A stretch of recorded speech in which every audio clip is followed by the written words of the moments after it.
now tuned into Women of Power with Kia Simone. Never lose yourself trying to find someone else. Hey, Women of Power. Women of Power. Women of Power. Never lose yourself trying to find someone else. Women of Power. Women of Power. Women of Power. Never lose yourself trying to find someone else. Woman with power, say yeah, yeah.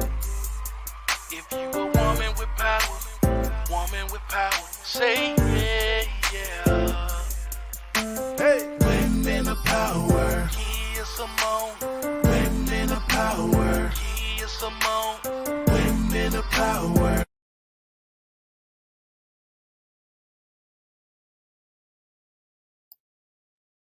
Hey, lovely people. It is your girl, Kia Simone. I am here with another edition of Let's Go Here. Tonight, we have a special guest, Dymond. We will be talking about self-care and mental well-being. So just sit back and enjoy this conversation. Go ahead when I'm about to introduce Dymond. Show her some love in the comments because she's a newbie to this live. So let's just go ahead and bring her in. Welcome, Dymond. Oh, thank you so much for having me.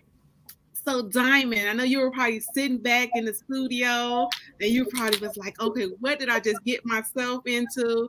So just like get rid of the weird feeling in your stomach. It's going to be okay. It's nothing but love over here on this channel. So real quick, just to open up and let the people know who is Dymond, tell us a little bit about yourself. We want to know who is Dymond. Okay. Hey, everyone. I am Dymond A. I'm a hardworking, dedicated mother of two. I love traveling. I love to write. I'm a motivator. I'm an encourager. I love lifting each other up. Currently, I am embracing every bit of this spiritual journey that I've been guided to do. And I love to share my experiences with anyone who can benefit or take from it. Awesome. So I love to travel also. So tell us your favorite place that you've traveled thus far. My favorite place that I have traveled thus far has had to been Curacao. Curacao is located in the Netherlands, right across from Brazil, and they call it Paradise, as to where we would call it paradise. And when I tell you, it kind of reminds me of the screensavers that I put on my computer with the beach and the sun, and it's like I'm living in one. That was the most beautiful trip I have ever been on. Great food, all Indonesian, great culture, wonderful experience. Awesome. So I have a few places on my bucket list. So now that we know that you're a traveler, what's on your bucket list? Now that you've been there, where would you like to go next? Or what is like on your bucket list that you like, before I leave this earth, I want to go here? Before I leave this earth, it's a lot of places I definitely want to travel. But first, it would be Barcelona, Spain. I definitely love the culture. I've always loved the Spanish culture, but that'll give me time enough to learn more. I also wanted to visit. This will be the last thing on my bucket list. You all can say I'm a risk taker, but just over or around the Bermuda Triangle, just to kind of see, just to kind of see, because I'm that person, like I really have to see things to believe it. And I know that it doesn't always work that way. So that's why I'm going to pray on that one. But that's like the last thing. And you said a bucket list. So on a bucket. You're old and you've done everything. That's exactly what it's going to be. What's the guy that just went to space and they was like, why would he waste his money? He was like, I'm on my way out of here. I just want to go to space. Exactly. Leave him alone. It was so many people like on social media, like, messing with the man. I'm like, listen, I think he was like 84 or something. Like, he 84. He like, whatever. Exactly. Like, I made all this money. I'm living my best life. And that's what it is, living your best life. And if that's how you want to live your best life at the end, when you've up there and you feel that that's the time, then hey, I get it. So we always talk about self-care. That's one of the things that has bonded us with self-care, mental well-being. So when you hear the word self-care, what really like comes to mind? Like what does self-care mean to you? I know what it means for me, but what does self-care mean to you, Diamond?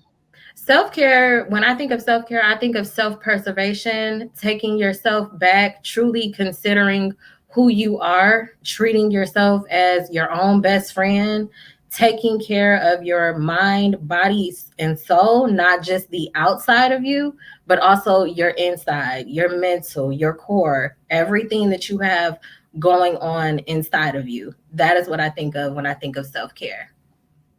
Awesome. So, a lot of people, get so busy. We get so wrapped up in everything. Like, I always tell people, like, adulting is hard work. When we were younger, we didn't realize how much work was in adulting. Like, you have your jobs that take out more than 8 hours a day of your day because you have to get ready for the job. You have to, some people are still driving to the job, but you still have to get ready. And then if you have children and you have a family, then you got that on top of it. And we're not taking time to take that breather and just like, woosah. Even on the weekend, we're not getting that breather in. You're right.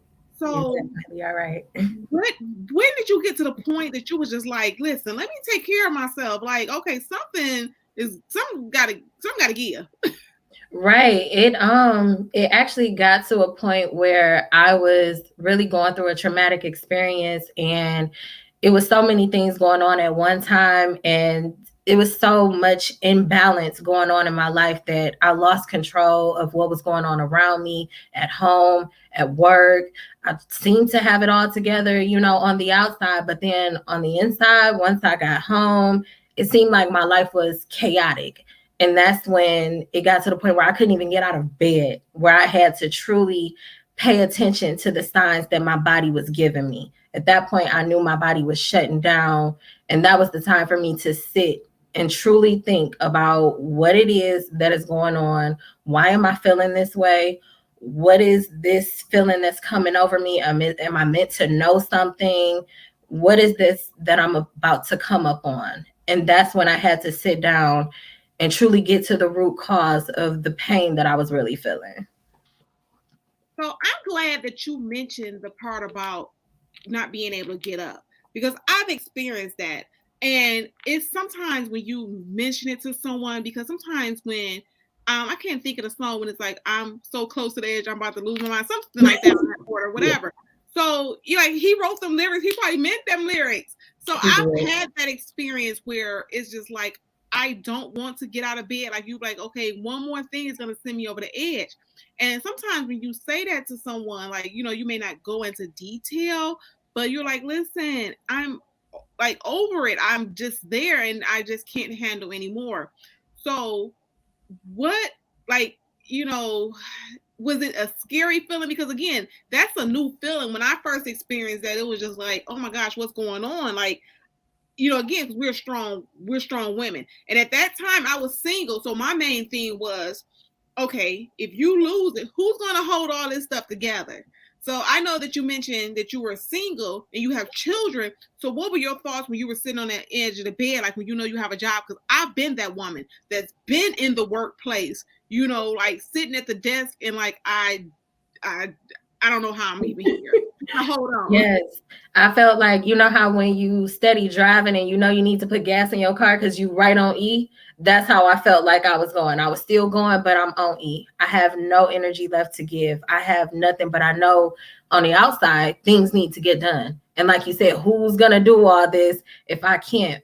But then I also had to think about it. Right now, this journey was a selfish one, and a selfish in a way because now I had to take myself back to be that better person that I can be. If I'm not well, and self-care, that also affects, your health, you get deteriorated. If I get chained to this bed, who else is gonna do the household things that I've set out to do, that I do every day? How else can I be this better version and still keep it together, just to the point where I can have enough strength to keep going?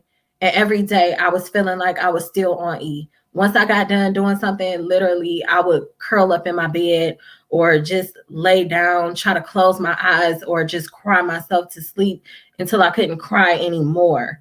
And that's when the tears stopped coming, that's when it started opening up. That's when the meditation started happening. Because when you can't truly say anything, when you've gotten it all out, what else are you going to do? The tears are dried up now. And yes, it was scary. I did feel scared because I didn't know what that feeling was. You know, growing up, I didn't hear this. I didn't hear these experiences. So I'm glad you said that because that was my next question. You just segmented me into my next question. So awesome. So for me, it was a scary thing because I never heard of, a woman on the edge of the bed. Now I've seen, we've discussed this in the past where I was telling you about that picture. You remember the broke down black woman that was sitting on the side of her bed, and she's hunched over and she got this, raggedy like camisole looking thing slipped Yes. just like laying over. So it was just like that's not that is true. But what do we do with that? So growing up, how was your experience with other black women? Because we know now that we're grown, that adulting, it's a lot. It's a lot, of things that go in because, we're struggling a lot and we're juggling. Now, I'm not going to say just struggling, just juggling a lot of things. So growing up, did you see other black women going through things or expressing what, they were going through, or you showing themselves showing healthy behaviors or telling you how to have a healthy life? So growing up, what I saw was just basically that picture that we were just talking about, that meme, and I saw the way that it was being handled. You know, had I known about self-care back then, had I heard about it, maybe, things would have been a little different. But I saw it being handled in a different way, which is why when it came over me, it's like, I know this isn't the right way. Now I'm feeling this. Is this what they were feeling? Is this how, is this the type of feeling? Because I don't like this feeling. Like, this is scary. I don't even know what I'm going through. And that must have been, how they were feeling, and not knowing how to get it out, not knowing how to truly talk about it and understand it. So when I expected at a young age, a comfort level or a level of some type of loving and caring and nurturing, not babying, but just there for you and support and just nurture and care and show that, hey, I'm here. Hey, you went through this. It's okay. Instead of, sometimes it could come out in a different way. It can go south. And when you're growing up and you see that, now that you're older, you're like, okay, wait a minute. This is not what I liked. And, when I was younger, I didn't want to feel this way. So I can't project that out into them. Now I have to see how I can get that fixed. What else inside me is calling out to be, loved on. So absolutely. So what I've learned, like I said, I've always, what I did hear, okay, we're going to pray. So I did hear that, everybody like, well, did you pray about it? Did you pray about it? So yes, prayer does change things. However, I am a strong advocate for counseling because faith without works is dead. So you praying, but what work are you putting in? Because maybe you need to learn some new techniques or some different ways of thinking. Because sometimes our parents and their parents may not have the tools. So nothing against them. Maybe they were not equipped with the tools to move through, so that picture wouldn't have became popular where the woman's like lumped over the bed. She's just over there just like, I don't know what else to do. So with that being said, with counseling, how was your, like, when you first decided to go to counseling, because we did talk about that behind the scenes about counseling. So was that a hard decision for you to make to go to counseling? And, what was your thought process like? Did you feel like you were going to be judged, or what was like your thought process, like, the back and forth and before you went? That was also another scary feeling because it's like I have been during this journey. It's almost like I have been got this force field to kind of just push me out there and just be uncomfortable, but just still get this done and really see the positive light in it. And yes, I was scared at first, my thoughts around it, knowing that I needed to go, but me being the person that I am, and like you said, we're strong Black women. And so I'm thinking like, okay, well, maybe I don't need to. Maybe, maybe this is just coming up. I can just kind of let it go. But those thoughts and those feelings, when they overtake you, you have to get them out some way. So at that point, I became open to it because it's like I can either stay stuck where I'm at or kind of move toward, where I want to go. And if that's one of the steps that I have to take, then yes, I'll go ahead and do that just so that I can be that better person of myself. And even when it first started, I'm not gonna lie, I was kind of a little bit taken back. I was kind of a little shy. I was nervous, and I'm just sitting up here like, why am I telling you my business? I know you want to help, but do you really mean me well? Or do I really want to share all of this with you? But like, who else would I get it out to besides myself? Because I'm so confused. So I love, like, counselor is like, sometimes people be laughing at me. Like, again, I love my friends, but going to counseling is so therapeutic for me. It's like that, thing where, it's a safe place, it's not going to go anywhere. And you could just get off the stuff off your chest, that them thoughts, the wild thoughts that you be having or stuff that you be thinking like, oh, wait.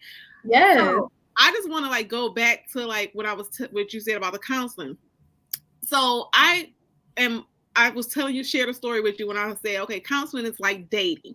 You can't just pick the first counselor that you meet, because when you go through, you type in what however you decide to pay for the counseling, you be like, oh, okay, well, I want to find out one that my health insurance covers, or I just want to pay out of pocket. So you're just going through this little list or whatever. So usually it's an any, mini, mighty, mo. You look at some of the reviews or whatever, but it's still like unless somebody recommend that counselor to you. So you may look up and feel comfortable with the first one, but it's okay when you sit down in their office and you may feel like that it's not the counselor for you, because it could be a lot of reasons why you just don't feel comfortable. And so I was laughing with Dymond earlier when I was telling her about a counselor. He seemed okay at first, and then he had his own little personal issues going on, because again, they're normal people too. So he started coming in looking real like raggedy, like he just rolled out of bed. It was just like always like he was like, missing, like just missing something. Like, okay, did you put your socks on today? He just was looking real rough. And then he was always distracted, and he'd be like, excuse me, what did you say? I was like, okay, we're gonna have to definitely not engaged. Co-pays and stuff is not getting it, because he was like, it was weird.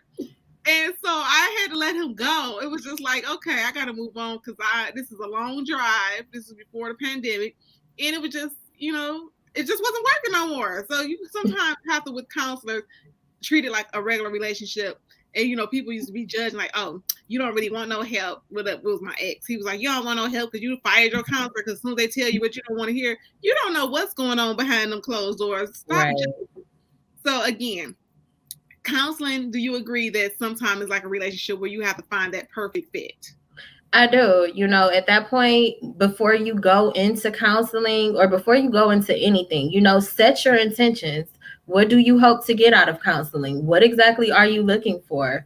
And like you said, it may not be on that first time. You may not find someone that you like, but what exactly are you hoping to get out of this counseling experience that can truly help and guide you? What kind of person are you looking for? Do you need somebody to be real straight up with you? Do you need somebody to kind of take a back and just sit and listen and truly let it get out and then go ahead and go forward? What type of person and counseling session are you looking for? And if you don't know, it's okay. Just ask for guidance on, which way to go, which way is best for you. You have to be comfortable, and that is kind of like dating. Before you jump into something, no, I got to get to know you first. Just like I said, when I stayed back, like, am I really supposed to tell you this? That's what this is for. And then we have to talk about it. And then once they get to asking those deep questions, are you comfortable with that person? Do you trust that person, to keep going forward with those conversations? And I totally agree. Like I said, my favorite counselor, I'm not sure what happened to her. I don't know if she got sick, but it was just like, I loved her. I recommended her to my friends. I was like, listen, but for some reason, she's not in business anymore, where we can't find her on Google. You can't Google her anything, so I don't know what happened. But she was awesome. Like, she was like the hardest worker. So her name was Tanya Hellkamp. So if she's out there, Shout out to her. But yeah, she would like put in that extra work. She was just like, no. And I loved her because she the first time we sat down, she let me know that she was a woman of God. So that was like perfect for me because I'm a Christian. So you don't, like I said, that's what I mean by perfect fit, that you want someone that understands your belief system or why you're doing certain things. So because she was a woman of God, she was like, let me tell you, if I start praying and I mention God, if you're offended, I may not be the counselor for you. So I love that. And so she got me through some of the darkest times, and I've learned the most of the techniques that I know now is from her. So that's why I said it's good to find a good counselor that fits, and ask your friends. Hey, that are seeking counseling. Do you like your counselor? Do you feel like that you've learned anything? Because these skills, do you agree that they stick with you? Because I know when I'm like on some other stuff. That's what Yes, you get distracted, you kind of fall off, and then you have to get back into those ways. You have to train yourself to get back into those ways. And yes, I do ask some of my friends, they have let me know that they like their counselors. No, and it's good to kind of still share that experience with them and kind of open up to them that I am going to counseling and we talk about it, but at the same time, it feels good to have that person right in my corner that I can always call, like, okay, look, I'm getting off topic, I'm getting off subject, and I don't know what's going on now. Am I tripping? Do I need to take it? And that person got me, and I trust that person enough to be able to keep calling them or on them, and to the point where I can just kind of do it myself. But it's good to have them in your corner. You know what I love? I love a strong tribe. So when you have a strong group of women around you, that's like awesome when you have, people to lean on. Like I said, they may not be your counselor, but you have that strong positive. Because if you got other women around you that know with their triggers and know, how to, maintain throughout the day and stay positive, sometimes when you're down, you can help them up and vice versa. So, you know, tell the ladies how important it is to be around positive people, because sometimes you have to distance yourself from those people that bring negativity, whether it's family, because sometimes it could be family too that you sometimes have to separate. So tell the people how important for you it was for you to surround you, to change. Like I had a friend, she said this: change your friends or change your friends, if that makes sense to you. If your positivity is not rubbing off on them, and you're changing their, behaviors with positivity, then you may need to move over to some new friends that are positive. So that's what I meant by that. Change your friends or change your friends. So tell us about your experiences with having a strong tribe. Having a strong tribe, I really call it my soul tribe. And even though they like some of them don't even know each other, but these are a group of women who are successful, they're leaders, they have, these goals, these ambitions. And just like your friend said, change your friends or change your friends.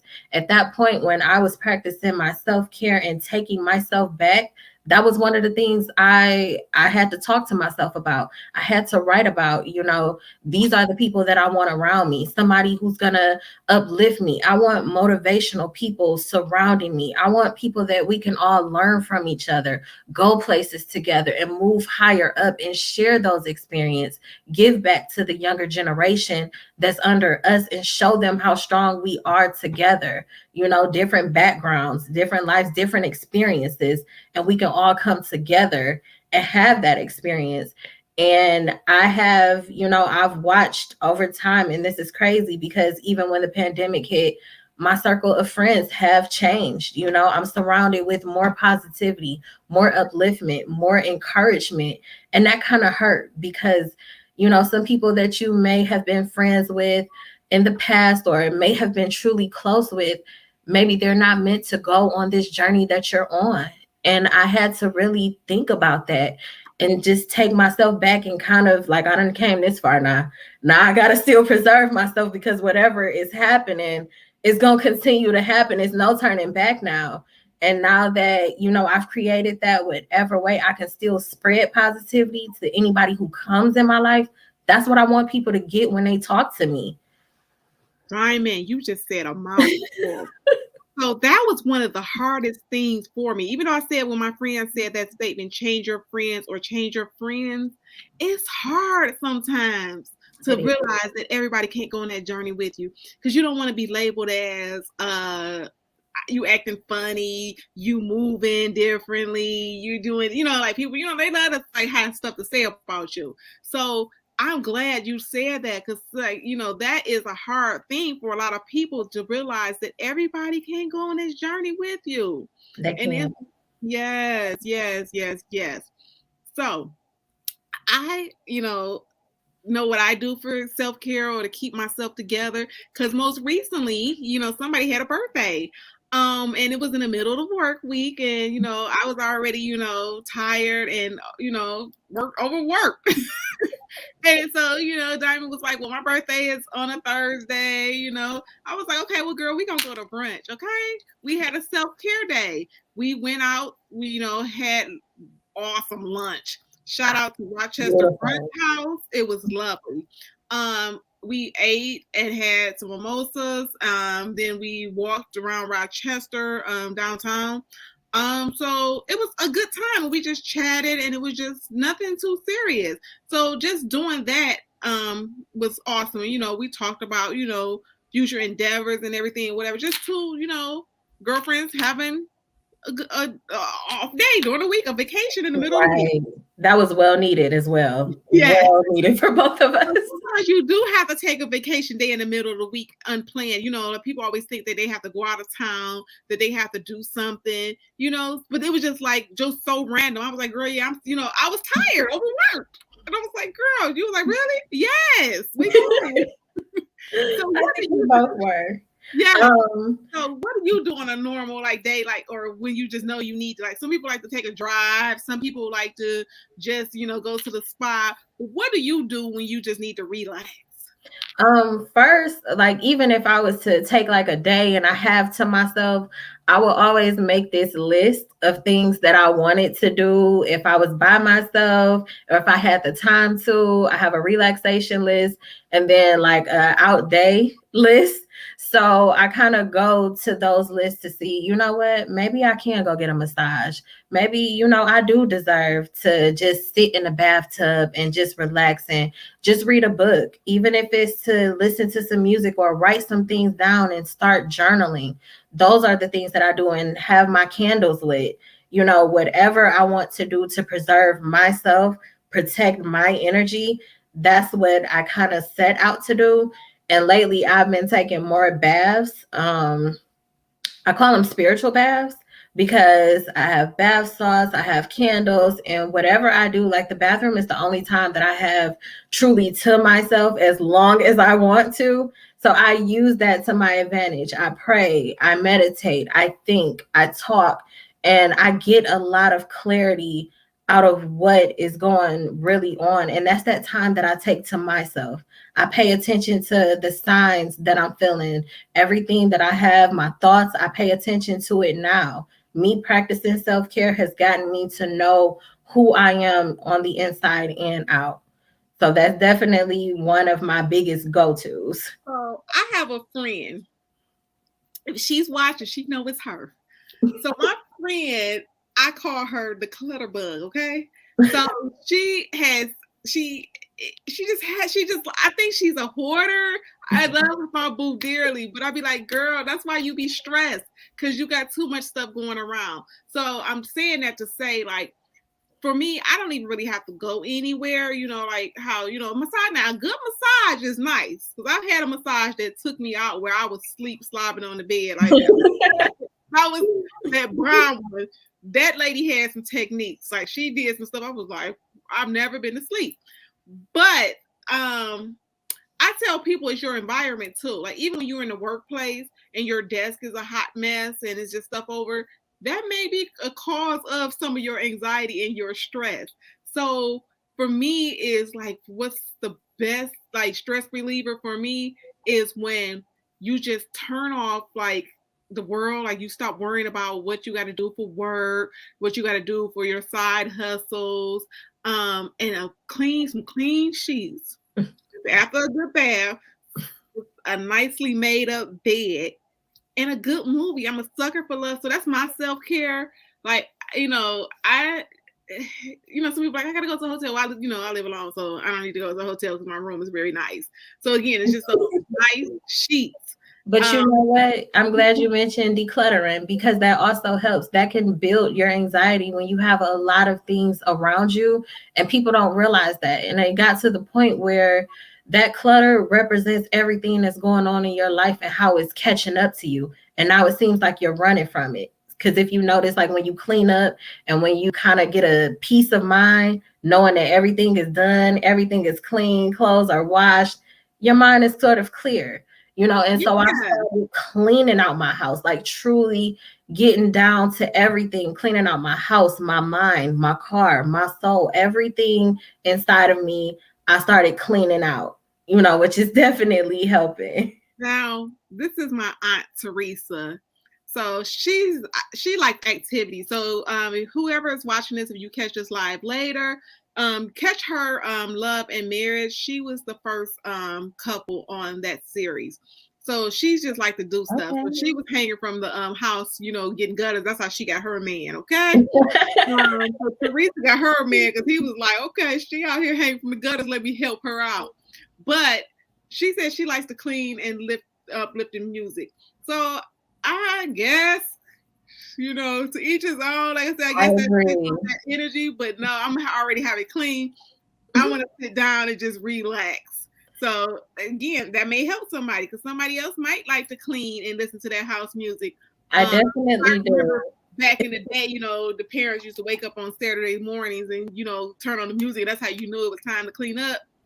I think that's where I got it from. And that kind of played on because now, even when my children clean up, they listen to music. And I find it actually keeps me going. And if I got something to keep me going, that's going to keep me from sitting down, because I know that I can be like, okay, I'm just going to sit down for a second, and then I can feel like not getting back up. But yes, I listen to uplifting music. That's another thing with self-care. I've changed the music that I listen to. Now I will listen to more positive, more upbeat things that'll kind of keep me motivated to want to clean, to want to stay definitely in my self-care.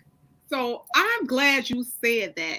So, you're bringing out all these little, things that's making me like, yes, think about it. So a lot of times, like I said, with self-care and well-being, you have to be mindful of what you take in. When, the Bible, when you're taking in positivity, when you're reading your Bible, the word or whatever, or, things to study guides to go with the Bible or whatever, positive books. You want to make sure you're bringing in positivity. If you're all day watching ratchet TV or movies that's like there's killing and there's just drama, like it was something. Oh, okay, on Netflix. This is this movie called The Maid, and it's a series. So I think it's meant to be uplifted, but it was depressing me. So I was like, just take me out. So you got to be mindful of what you watch. I heard it has good reviews. Maybe, she redeemed herself at the end, but it was just too much going on. So we have to be careful what we take in, even with the music. When you're listening to certain types of music, it takes you somewhere. It changes your attitude. And we talked about that on my CMK, where we was talking about where CMK, anybody know what CMK is? That's CMK After Dark. That's a show I do every Friday night, 9:00 p.m. Central. So we was talking about like how back in my body days, some type of stuff, you be like, yeah, I'm about to get it, I'm about to tear some stuff up. You be running while you be all hyped because you just listening to that crazy music. That's probably why our youth are going around crazy, because you just hyped off of just some stuff. I'm telling you, Dymond, I used to be. I definitely get it. So yes. So we just have to be mindful of what we take in. Just like the foods that we eat. You have to be mindful. This is you. Once again, like as you're getting older and you're going through the self-care, you have to watch everything that you're taking in, and like the foods that you eat, try to eat foods that kind of give you that energy, uplift you, and that are good for your body, that has a good take in, because that's what you want to create when you think about taking care of your body. You know, I'm not saying that it's not okay to, you know, dibble and dabble sometimes, but you also want to be mindful of what you're taking in daily, what you're listening to, you know, exactly what times are you eating? Is it after a certain time? You know, do you find yourself doing that more often? Is that convenient for you? You know your own body. So just like the foods that you're taking in, make sure that it's healthy for you. Make sure you're eating it for the right reasons, you know, doing that.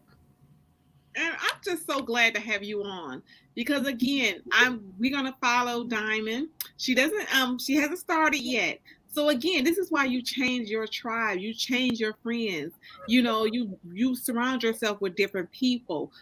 Because you know, Dymond. When I first met Dymond, I'm just gonna, you know, she probably gonna get a little because I sometimes know she gets uncomfortable when people, you know, start talking about her while she's there, but it's in a good way. So I saw something about Dymond. It was just something about her. Like she just came in. Her nickname was Sunshine. Though she called me Sunshine now, but she was Sunshine. So she everywhere she would go, she would have this like glow about her. I didn't know her because I never like really worked with her, but I was like, there's something about her or whatever. And so we just instantly like just clicked.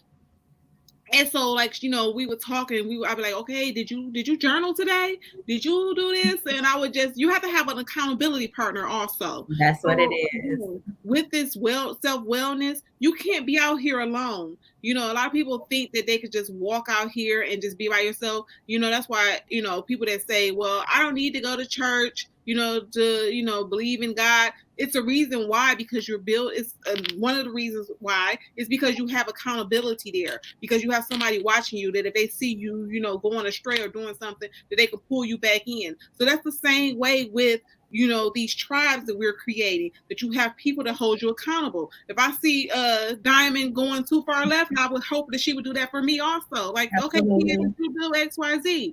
So with Dymond, I just want you guys to just wish her well.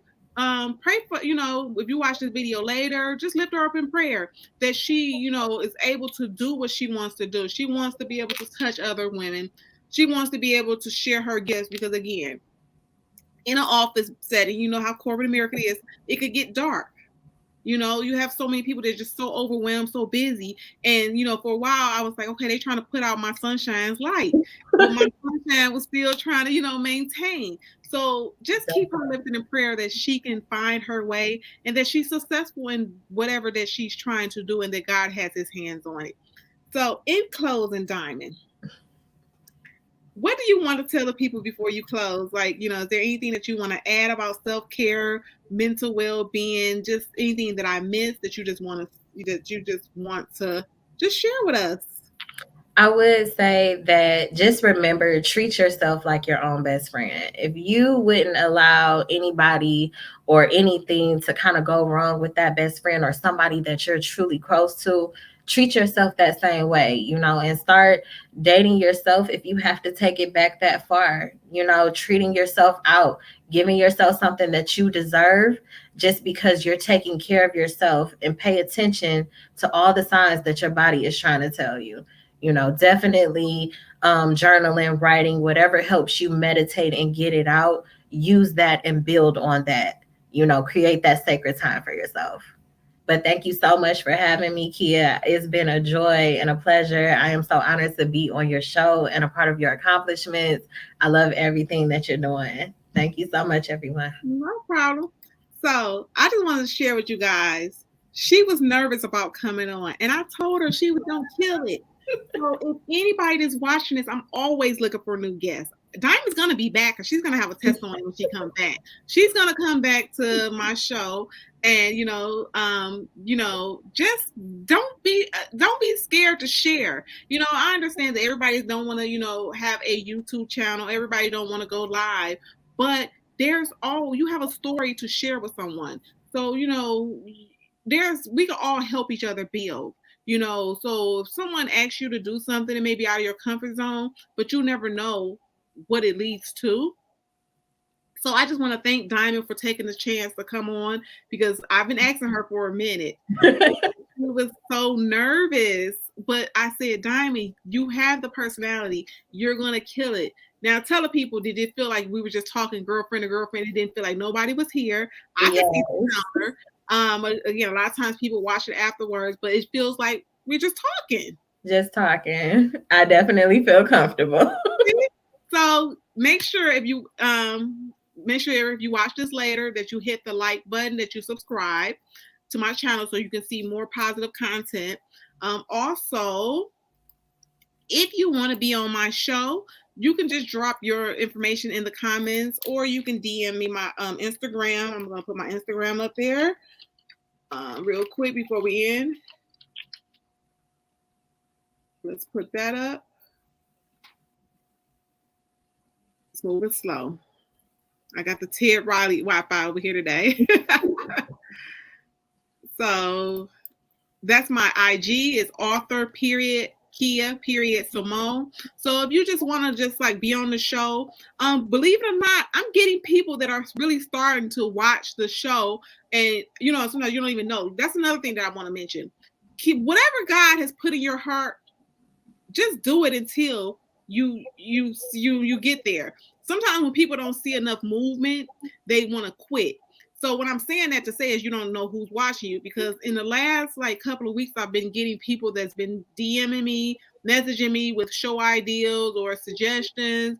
It's just been an overwhelming amount of love. So we're going to go ahead and close again. That's my IG, author Kia Simone. Until next time, peace. Don't hang up, Diamond.